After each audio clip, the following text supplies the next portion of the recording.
오늘 예배 가운데 함께 은혜 나누실 말씀은 누가복음 19장 28절부터 40절 말씀입니다. 누가복음 19장 28절부터 40절 말씀 함께 합독하시겠습니다. 예수께서 이 말씀을 하시고 예루살렘을 향하여 앞서서 가시더라. 감람원이라는 산에 벳바게와 베다니에 가까이 왔을 때에 제자 중 둘을 보내시며 이르시되 너희 맞은편 마을로 가라. 그리로 들어가면 아직 아무 사람도 타보지 않은 나귀 새끼에 매여 있는 것을 보리니 풀어 끌고 오너라. 만일 누가 너희에게 어찌하여 푸느냐 묻거든 이렇게 말하되 주가 쓰시겠다 하라 하심에 보내심을 받은 자들이 가서 그 말씀하신 대로 만난지라. 나귀 새끼를 풀 때에 그 임자들이 이르되 어찌하여 나귀 새끼를 푸느냐 대답하되 주께서 쓰시겠다 하고 그것을 예수께로 끌고 와서 자기들의 겉옷을 나귀 새끼 위에 걸쳐 놓고 예수를 태우니 가실 때에 저희가 자기의 겉옷을 길에 펴더라.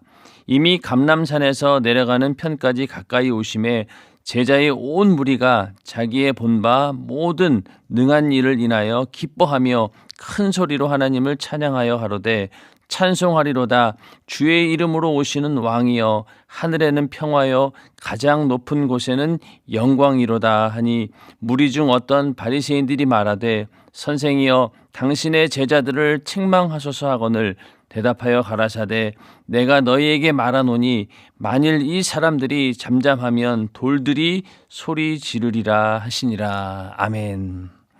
오늘은 누가복음 19장 28절부터 40절까지의 말씀을 중심으로 주의 이름으로 오시는 왕이여라는 제목으로 함께 은혜를 나누고자 합니다. 이제 오늘 읽으신 이 19장 28절부터는 본격적으로 이제 예수님께서 예루살렘에 입성하는 그런 장면입니다. 이제 모든 공생애를 다 마감하시고 이제 예루살렘에서 마지막 한 주간 그 주간 동안 하나님께서 이루시는 그 구속 사역 이것이 기록되어 있는 것이 바로 오늘 읽으신 본문부터 시작되는 예수님이 예루살렘으로 입성하시는 그런 장면입니다. 예수님께서 예루살렘에 입성하시는 그런 사건은 승리의 입성이다 이렇게 말하고 있는데 예수님께서 예루살렘에 가시는 것은 죽기 위해서 또 고난당하기 위해서 가시는 것이지만은 결국은 그 십자가에서 죽임을 당하시지만 그러나 사흘 만에 그 죽음을 이기고 부활하심으로 마침내 승리하시기 때문에 이 예루살렘의 입성 사건은 바로 승리의 입성이다 이렇게 말하고 있습니다. 그러나 예수님께서 이 예루살렘에 들어갈 때 지난 시간에도 계속 말씀드린 것처럼 제자들이나 많은 유대인들은 그가 정말로 하나님의 아들이라면은 예루살렘에 들어와서 로마의 그 권세를 무너뜨리고 이스라엘을 정치적으로 로마로부터 독립을 시키는 그런 분이실 것이다라는 기대감이 굉장했었기 때문에 예루살렘에 예수님이 오신다라고 하는 소리를 들었을 때 많은 사람들이 그런 기대를 가지고 예수님이 오는 것을 간절히 사모하며 그 자리에 와 있었다고 오늘 말씀을 통해서 우리는 알 수가 있습니다.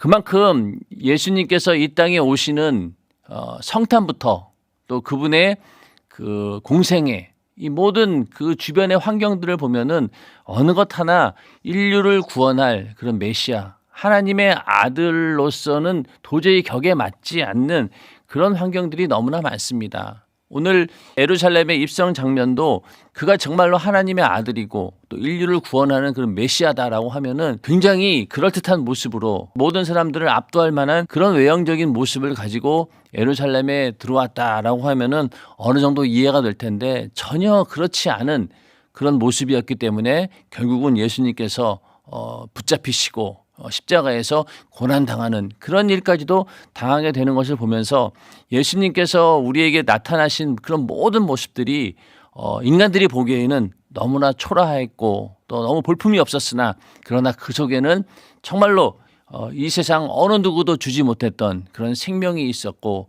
이 세상에 지금까지 역사상 어느 것도 해결할 수 없는 그런 죄의 문제를 해결하기 위한, 내 영혼을 구원하기 위한 구세주가 바로 이런 모습으로 오셨구나라는 것을 우리는 알 수가 있습니다.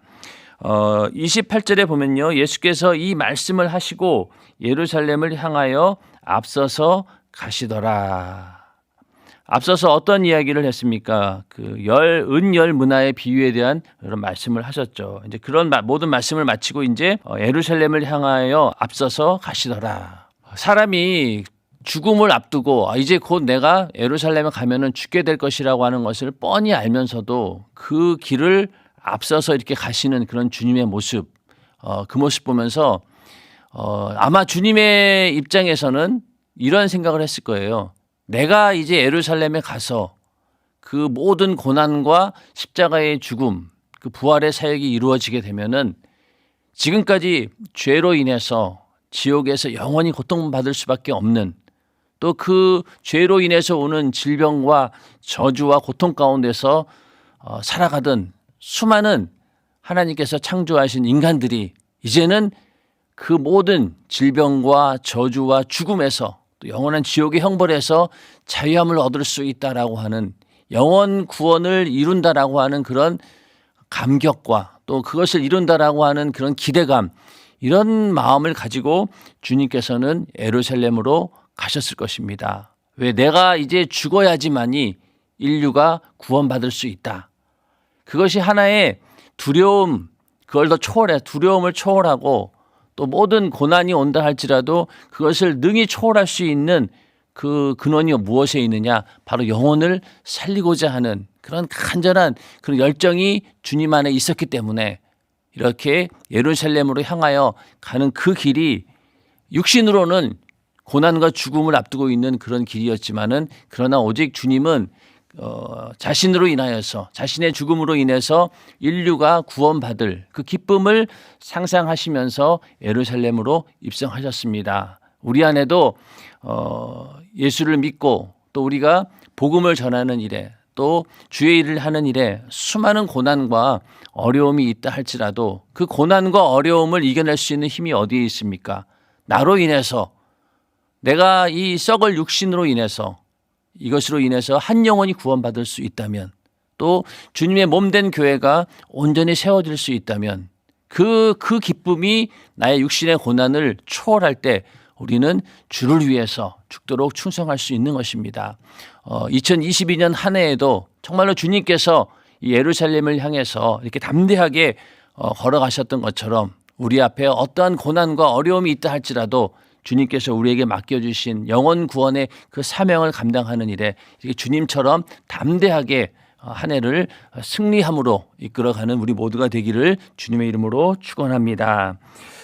그래서 이제는 그 예수님께서 인류를 구원할 메시아로서 예수님의 사역을 이제 완성하기 위한 그런 마지막 행로로 이제 예루살렘을 향해서 가고 있었습니다. 29절에 감람원이라는 산에 벳바게와 베다니에 가까이 왔을 때에 제자 중 둘을 보내며, 이 감람원이라는 산은 바로 감람산을 말하죠. 이 감람산은 이 감람나무가 굉장히 많이 성장하는 곳입니다. 이 감람나무는 올리브 나무예요. 그래서 그 올리브 나무는 유대인들에게 여러 가지 유용한 그런 것들을 주는데 그 가운데서 이제 기름을 짜서 아주 유용하게 씁니다. 감람산에 올라가는 그 근처에 이 감람나무들이 굉장히 많이 있습니다. 감람산은 그 산의 높이가 한 900m 정도 된다고 합니다. 그래서 이 감람산에 딱 올라가면은 예루살렘 시가지 전체를 쉽게 볼 수 있는 굉장히 높은 곳입니다. 이제 그런 감람산에 있는 벳바게와 베다니에 이제 가까이 왔다는 거죠. 이 감람산은 나중에 예수님께서 잡히시기 전날 밤을 새워서 기도하시는, 땀방울이 핏방울이 되도록 기도하셨던 그 겟세마네 동산, 그곳이죠. 그래서 그 예수님께서 마치 기도할 때 땀방울이 핏방울이 되듯 자신의 모든 진액을 짜듯이 기도했다. 그래서 이 올리브를 짤 때 그렇게 짜거든요. 완전히 그 올리브를 꽉 짜가지고 기름을 짜내듯이 그렇게 예수님께서도 이 감람산에 올라가셔서 십자가를 앞에 두고 그런 기도를 하셨던 곳이 바로 이 감람산입니다. 그래서 이 감람산 겟세마네의 기도 그러면은 이 올리브 기름을 짜듯이 자신의 모든 것을 짜서 그걸 기도함으로 인해서 인류 구원의 사역을 준비하셨던 그런 모습을 떠오르게 하는 곳이기도 합니다. 그리고 이 베단이라고 하는 것은 죽은 나사로를 주님께서 살리셨던 그런 곳이기도 하죠. 이제 그 도시에 다 와서 예수님께서 제자 중 둘을 보냅니다. 그러면서 어떻게 말씀하시느냐? 30절에 이르시되 너희 맞은편 마을로 가라. 그리로 들어가면 아직 아무 사람도 타보지 않은 나귀 새끼에 매여 있는 것을 보리니 풀어 끌고 오너라. 그러면서 제자들 둘에게 이 나귀 새끼를 끌고 오라고 이렇게 명령을 하십니다. 왜 나귀를 끌고 오라고 했을까? 그래서 이 나귀를 타고 이제 예수님께서 입성하시게 되는데 예수님께서 그 세 번째 당신의 고난과 죽음에 대해서 얘기하실 때 보라 우리가 예루살렘으로 올라가노니 선지자들로 기록된 모든 것이 인자에게 응하리라 이렇게 말씀하셨죠. 그러니까 예수님께서는 그 모든 행동 하나하나가 이미 선지자들로부터 예언된 그런 말씀이 이루어진다. 그래서 이 나귀 새끼를 타고 오신 이유도 우리 스가랴 9장 9절에 보면요. 시온에 따라 크게 기뻐할지어다. 예루살렘에 따라 즐거이 부를지어다. 보라 내 왕이 내게 임하나니 그는 공의로우며 구원을 베푸며 겸손하여서 나귀를 타나니 나귀의 작은 것 곧 나귀 새끼니라. 그러니까 이미 스가랴라고 하는 선지자를 통해서 구약의 선지자를 통해서 이미 예수님께서 예루살렘에 입성하실 때 나귀를 타고 오실 것이다. 그 나귀도 그냥 나귀가 아니라 아주 나귀 새끼를 타고 올 것이다. 그가 바로 너희 유대인의 왕 이스라엘을 구원할 메시아 그가 바로 그런 모습으로 올 것이다 이렇게 말씀하고 있습니다. 그래서 예수님께서는 이 나귀 새끼를 타고 들어오신 겁니다. 이만큼 예수님의 모든 행동들은 다 이미 구약의 선지자들을 통해서 예언되어 있었던 그런 것들이죠. 그래서 이 나귀 새끼를 타고 왔다라고 하면은 대부분 보면은 이제 그 백마를 탄 왕자 이게 우리들이 가지고 있는 좋은 이미지잖아요. 그럴듯한 왕자나 이런 왕 같으면은 큰 백마를 타거나 아주 멋진 그런 말을 타고 나타나는 것이 이제 우리들의 생각인데 예수님께서는 이렇게 초라한 나귀 새끼의 등을 타고 오신 거예요. 그래서 우리가 이 예수님께서 예루살렘에 들어오는 그 장면을 그림으로 그린 거 보면은요, 이 나귀 새끼가 얼마나 조그맣겠어요. 어떻게 보면은 아마 예수님보다 덩치가 더 작을 수도 있을 거예요. 그런데 그렇게 조그만 나귀를 타고 왔으니 아무리 그림을 멋있게 그려도요, 이게 볼품이 없어요. 이게 굉장히 초라합니다. 그리고 뒤에 따라오는 제자들의 행색은 또 어떻겠어요? 갈릴리 지역에 있는 어부들, 이런 사람들이 주축이었으니 그 행색이라고 하는 것이 얼마나 볼품이 없었겠습니까? 그런데 바로 그분이 인류를 구원할 메시아, 또 유대인의 왕으로 오신다. 그게 그 당시 유대인들에게는요, 이게 처음 이 모습만 봐가지고는요, 긴가민가 했을 거예요. 그런데다가 오히려 나중 가서 이렇게 허무하게 로마 병정에 의해서 붙잡히고 아무런 대항도 하지 못하고 십자가에 달려 죽는 모습을 보면서 이스라엘 백성들은 아마 배반감을 느꼈을 거예요. 배신감을. 이럴 수가 있나. 그렇게 기대했었는데. 그러면 그렇지 어쩐지 예루살렘에 들어올 때부터 그 나귀 타고 오는 것 자체가 이게 영 아니야. 이게 내가 봐도 이게 로마와 상대해서 싸울 만한 그런 위용을 갖춘 그런 분은 아니었지. 이러면서 오히려 나중에 그런 배신감 때문에 오히려 예수를 더 유대인들도 비난했을 것입니다. 그 정도로 겉으로 봤을 때는 아니었던 거죠. 그러나 예수님께서는 이미 구약 성경에 예언했던 그런 예언들을 하나하나 실제로 이루어 가십니다. 그래서 나귀를 타고 오셨다라고 하는 것은 아주 겸손의 왕이다.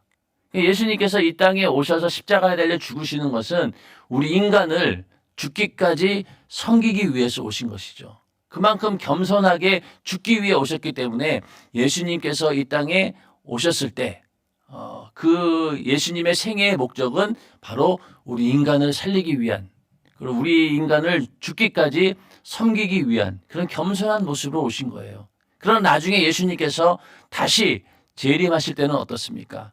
그때는 우리를 섬기러 오시는 분이 아니라 우리를 심판하러 오시는 분입니다. 이 세상을 심판하러 오시는 분이기 때문에 그때는 이렇게 초라하게 나귀 새끼 타고 오지 않아요. 정말로 그때는 그 백마를 타는 것처럼 하늘에서 천사들을 대령해서 호령과 천사장의 나팔 소리로 오신다고 했잖아요. 그때는 이런 모습으로 오시는 게 아닙니다. 그러나 예수님께서 이 예루살렘에 들어가실 때 죽기 위해서 오셨기 때문에 우리 인간을 구원하기 위해 오셨기 때문에 이렇게 겸손한 모습으로 오신 것입니다. 그 다음에 이제 그렇게 해서 이 나귀 새끼를 이제 끌고 오라는 거예요. 31절에 만일 누가 너희에게 어찌하여 푸느냐 묻거든 이렇게 말하되 주가 쓰시겠다 하라 하심에 보내심을 받은 자들이 가서 그 말씀하신 대로 만난지라 나귀 새끼를 풀 때에 그 임자들이 이르되 어찌하여 나귀 새끼를 푸느냐 대답하여 주께서 쓰시겠다 하고. 자, 그냥 나귀 새끼를 그냥 가져오라는데 그 주인이 왜 가져가냐고 물어보면은 주가 쓰시겠다 이거 한마디만 하는 거예요. 그랬더니 정말로 그렇게 가서 그 나귀 새끼를 만나고 그 나귀를 가져오는데 주인이 물어보길래 그렇게 얘기했더니 아무 말 안 하고 이 나귀를 내어주었다는 거죠. 그러면 과연 예수님께서 이 사전에 이 나귀 주인한테 얘기해 놓고 내가 언제쯤 이 예루살렘에 갈 텐데 그러니까 가서 준비해놔라 이렇게 뭐 전화로 할 수도 있는 것도 아니잖아요. 뭐 이미 사전에 전가를 해놔서 준비를 해놨을까요? 그렇지 않습니다. 예수님께서 지금까지 공생의 사역을 쭉 보시면은 물고기의 입에서 동전을 꺼내가지고 그걸로 성전세를 내라 이런 분이셨기 때문에 아마 이 부분에서도 하나님께서 어떤 그런 초월적인 그런 능력을 주셨고 이렇게 준비하신 거예요. 그래서 이 나귀 새끼는 그냥 끌려오는 겁니다. 그리고 주인도 거기에 대해서 아무런 얘기하지 않고 그대로 이 나귀를 내어줍니다. 이런 것처럼 주가 쓰시겠다라고 할 때 모든 이 천지 만물들은 어느 것도 반항할 수도 없고 그것에 거역할 수 없는 하나님의 절대적인 권세가 바로 예수님에게 있다라고 하는 것을 보여주는 것이죠. 주님께서 쓰시겠다라고 할 때 이 어느 누구도 거기에 대해서 저항하지 않는다는 겁니다. 그런데 오늘날 우리들은 어떻습니까? 직분을 임명받거나 그럴 때 보면은 주님께서 쓰시겠다라고 했는데 거기에 대해서 거부 반응을 나타내고 거기에 대해서 내가 나는 못하겠습니다라고 했다라고 하면은 이 오늘 읽으신 말씀이 나귀보다도 못한 거죠. 짐승보다 못한다고 이렇게 보시면 되는 거예요. 그러니까 우리 인간만이 그렇다는 거예요.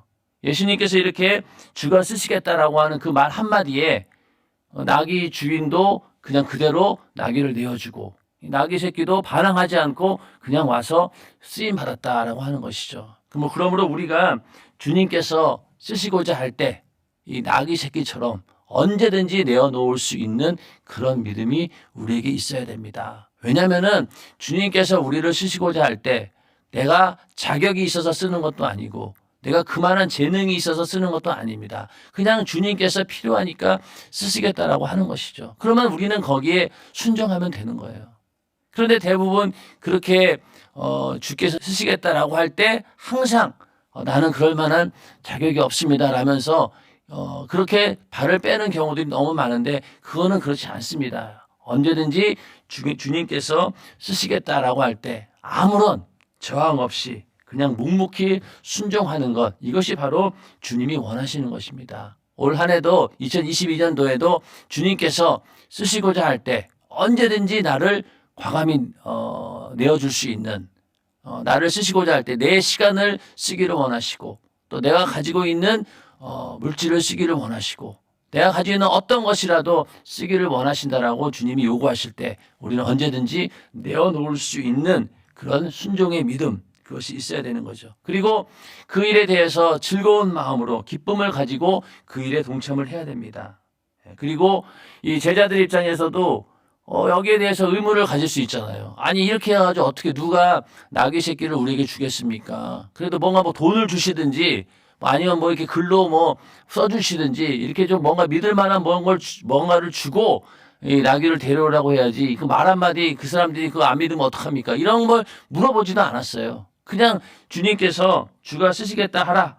그래서 그 말씀대로 사람을 만났고 그냥 그 주인에게 그런 얘기를 한 거예요. 주께서 쓰시겠다. 이 한마디 했어요. 그랬더니 실제로 그 일이 벌어진 겁니다. 그러므로 우리가 주님과 함께하는 그런 우리의 삶 가운데 그냥 주님께서 시키는 대로 말씀하신 대로 그대로 순종하며 행동할 때 하나님께서는 그 말씀을 그대로 이루어 주십니다. 우리는 그 믿음만 있으면 된다는 얘기죠. 그렇게 해서 이 나귀를 이제 끌고 옵니다.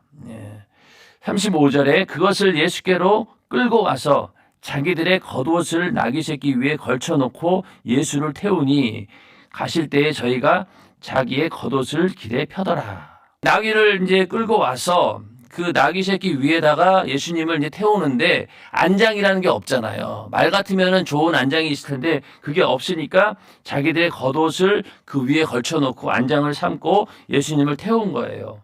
그러면서 또 자기 겉옷을 길에 이렇게 폈다라고 하는데 사람들이 자기 겉옷을 벗어가지고 길에다가 펴는 것은 그 당시 왕에 대한 존경과 환영을 나타내는 그런 전통적인 풍습입니다. 그러니까 왕이 행차할 때 사람들이 그 겉옷을 이렇게 벗어가지고 펴는 거예요. 그래서 열왕기하 9장 13절에 보면은 무리가 각각 자기의 옷을 급히 취하여 섬돌 위 곧 예후의 밑에 깔고 나팔을 불며 가로되 예후는 왕이라 하니라.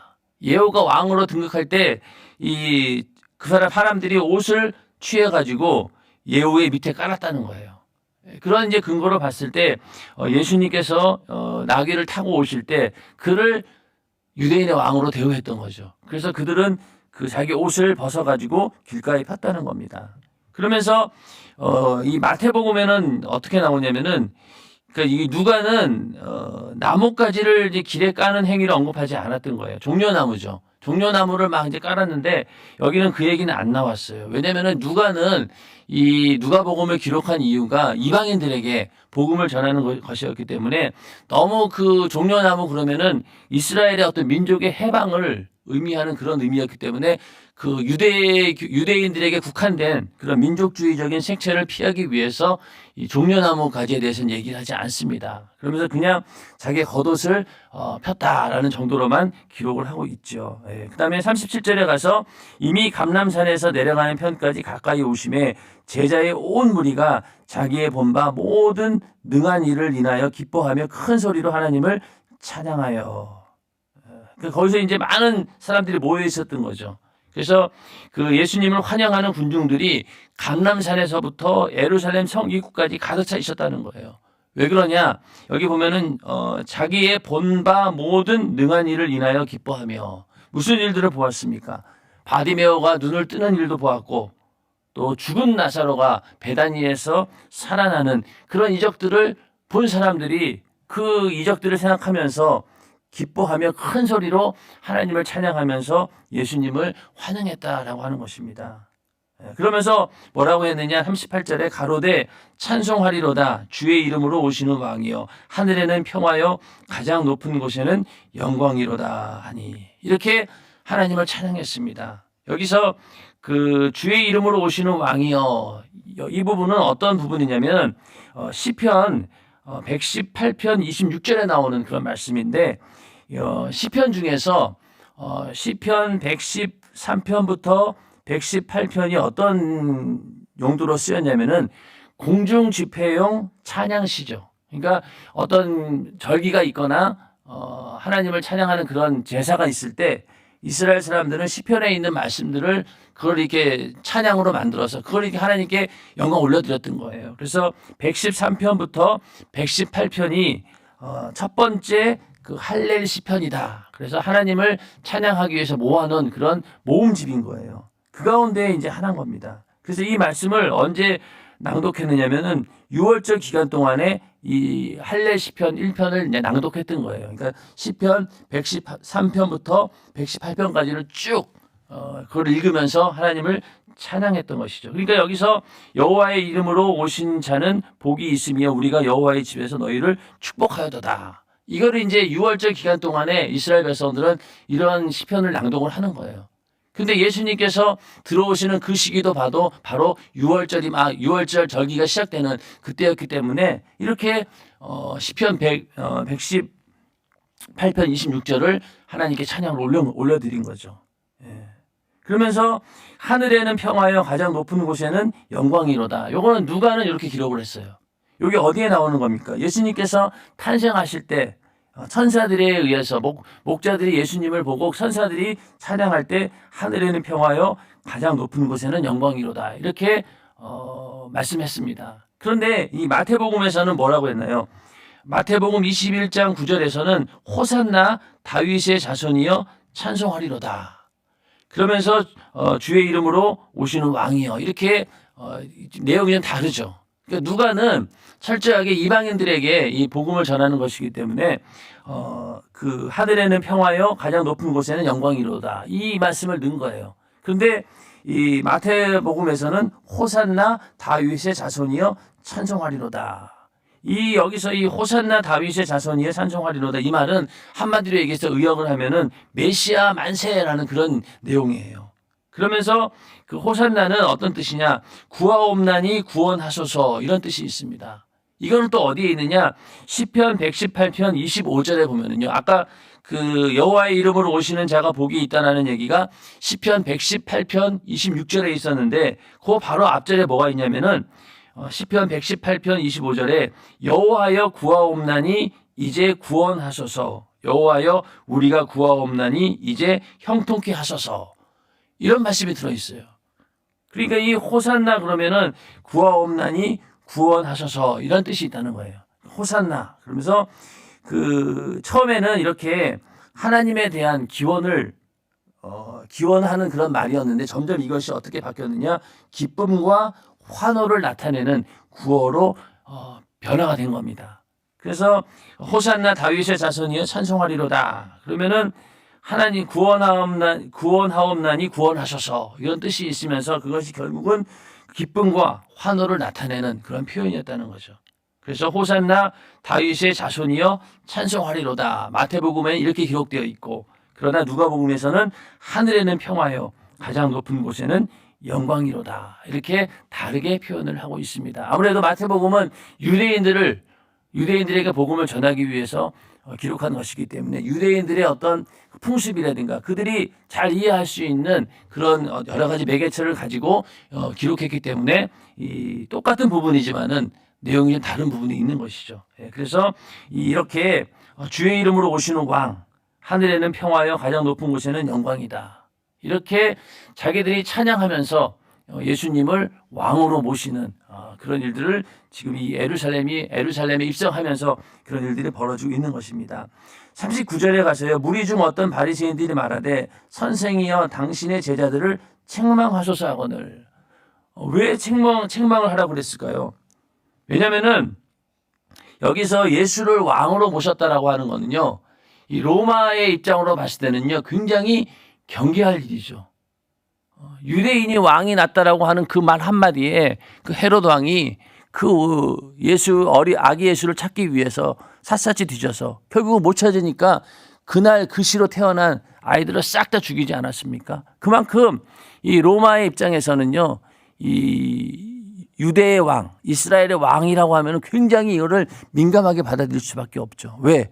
이스라엘의 왕이 나타나면 어떻게 되겠어요? 그동안 그곳을 누리고 있던 그런 왕들이 다 쫓겨나야 되잖아요. 로마가 세웠던 그런 왕들도 쫓겨나야 되고 또 그렇게 로마를 등에 업고 기득권을 차지하고 있던 바리새인들의 입장에서도 이 말이 굉장히 위험한 발언인 거예요. 왜냐하면은 괜히 이 예수를 유대인의 왕이라고 해가지고 로마가 그걸 알고 저 예수가 반역자다. 로마를 반역하는 자다라고 생각하고 그 책임에 대해서 그 당시 종교 지도자들에게 그 책임을 묻게 된다면 자기들도 남아있을 리가 없거든요. 자기들이 지금까지 누리고 있던 그런 모든 안정된 지위가 빼앗길 수 있는 그런 우려가 있었기 때문에 이런 말을 하게 되는 거예요. 제발 저런 얘기 하지 마라. 저게 얼마나 로마의 심기를 건드리는 그런 얘기고 민감한 말인 줄 아느냐. 이러면서 이제 책망했다는 거예요. 또 한 가지는 어떤 걸까요? 예수님을 이 왕으로 인정했다라고 하는 것은요. 그들이 가지고 있던 유일신 사상, 하나님만이 유일한 신이다라고 믿고 있었는데 거기다가 하나님께 바치는 영광 올려드리는 그런 동등된 영광과 찬양을 예수에게 돌리고 있으니까 완전히 신성모독죄인 거죠. 거기에 대해서 엄청나게 이 바리새인들이 민감하게 받아들인 겁니다. 왜? 이것은 하나님 외에 나 외에 다른 신을 섬기지 말라라고 하는 계명에 그대로 어긋나는 일이기 때문에 이렇게 노발대발하면서 책망했다는 거예요. 선생이여 당신의 제자들을 책망하소서. 그러나 예수님께서는 뭐라고 말씀하셨습니까? 대답하여 가라사대 내가 너희에게 말하노니 만일 이 사람들이 잠잠하면 돌들이 소리 지르리라 하시니라. 이제는 예수님께서 하시는 그 모든 사역을 어느 누구도 이것을 제한할 수 없고 방해할 수 없고 이제는 하나님의 그 뜻이 온전히 이루어진다라고 하는 것입니다. 역시 이 말씀도 하박국 2장 11절에 보면은 담에서 돌이 부르짖고 집에서 들보가 응답하리라.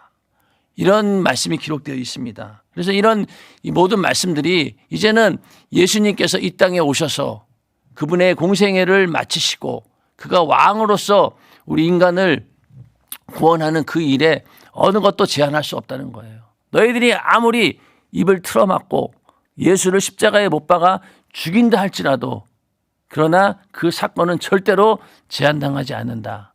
언젠가 그것이 다 너희들에게 돌들이 소리를 지르듯이 너희들에게 복음으로 전파되어질 것이다 라는 그런 의미를 담고 있습니다. 그러니까 예수를 아무리 죽이려고 하고 어떻게든 또 복음을 전하는 자들의 입을 틀어막고 죽여가면서 복음이 확산되는 것을 막아보려고 했지만은 오히려 막으면 막을수록 어떻습니까? 마치 이 세상에 있는 모든 천지 만물들이 소리치듯이 복음은 전파되었고 그렇게 해서 예수님께서 죽으시고 부활하신 이후 오늘날까지 그 복음은 전 세계에 제한 없이 증거되어지고 있습니다. 아무리 그 복음을 막으려 해도 되지 않습니다. 공산주의 국가라 할지라도 복음이 전파되었고 어느 곳엔 정말로 오지와 같은 먹을 것이 전혀 없는 그런 땅이라 할지라도 복음은 전파되었습니다. 이건 어떤 의미일까? 이건 제한할 수 없다는 거예요. 어느 인간도 어떠한 것도 예수님이 하시는 일을 제한할 수 없다라는 것을 예수님께서는 보여주고 있는 것입니다. 그러나 이 이후로 다가오는 예수님의 모습들은 어떻습니까? 너무나 연약해 보였고 무기력해 보였고 어쩌면 저럴 수 있을까라고 실망이 가득했지만은 그러나 그 속에 바로 인류 구원의 비밀이 있었던 것이죠. 그 사실을 우리는 알게 된 자들입니다. 너무나 감사한 일이죠. 오늘날도 예수님께서 이 땅에 오셨다라고 하는 성탄절을 맞이하면서 많은 사람들이 그래도 예수에 대해서 어느 정도 생각을 할 거예요. 그러나 예수에 대한 생각이 그저 그냥 4대 성인 중에 하나? 박애주의를 실천하다가 한 그런 사람? 이 정도로만 알지 내 영혼을 구원할 나를 지옥에서 건져줄 구세주 구원주로는 생각하지 않습니다. 그것이 정말 안타까운 일이죠. 그러나 우리는 감사하게도 그런 예수님을 내 안에 모신 자들이고 또 그를 그냥 모신 것이 아니라 내 영혼의 구세주 나를 이 영원한 지옥의 형벌에서 이 죄에서 구원해 주신 그런 분으로 알고 있다라고 하는 것이 너무나 감사한 일이고 그것이 곧 우리에게 주어진 축복입니다. 이제 성탄절을 맞이하면서 우리는 예수를 주의 이름으로 오시는 왕으로 모셔드려야 됩니다. 그래서 예수님께서 우리 안에 오시는 그것을 환영하고 받아들이고 그리고 또 예수님께서 이 땅에 오셔서 성탄하신 그 모든 목적 우리 인간을 질병과 저주와 가난과 고통에서 구원해 주기 위해 오셨다라고 하는 그 성탄의 목적이 우리 안에 이루어질 때 그때 비로소 온전한 성탄절이 되는 것이죠. 오늘 우리에게 다가오는 성탄절 하나님께 최고의 감사와 찬양과 영광을 올려드리면서 나를 위해 오신 그 예수를 왕으로 영접하는 주의 이름으로 오시는 그 왕을 영접하는 그런 귀한 성탄절 또 그 왕이 나에게 있음을 다시 한번 확증하고 체험하는 그런 성탄절이 되기를 예수님의 이름으로 축원합니다. 기도하겠습니다.